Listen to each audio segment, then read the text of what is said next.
I did just sand this with a pretty heavy-duty sanding machine. So grab a sanding block like this and sand those scratches so they're not quite as deep.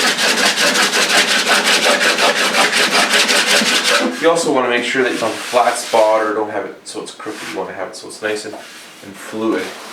So I'm just going to assess to make sure that I have a nice fluid line, not a bump, because that's ebony there. Ebony is harder than the mahogany, so it's quite likely that the ebony can stay true and tall, but the mahogany gets taken down. So I'll try and see if we can scrape just the ebony. I'm going with the grain direction of the ebony.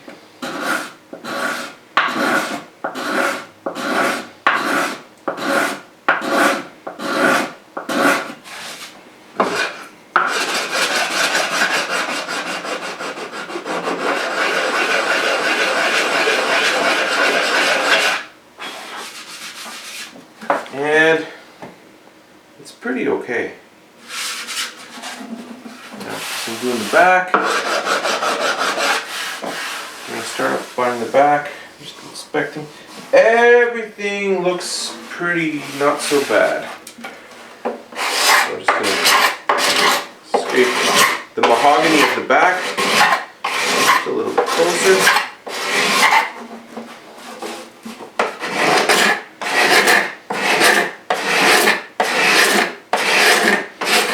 So the router left on a tiny little lip for scraping that out? No? Yeah, and I'm not necessarily even going to scrape it entirely perfect. No. But I just want to scrape it a little bit so I can inspect this thing for uniformity. I want to make sure that my guitar is symmetrical. That's one thing that really makes me happy, is when my guitars are symmetrical and not bumpy. So that's nice. So now that the end flash is flat, the next step will be cutting the channel for the bindings. And what we want to do, because we're not putting purflings on this guitar, we're just going to be putting the binding on.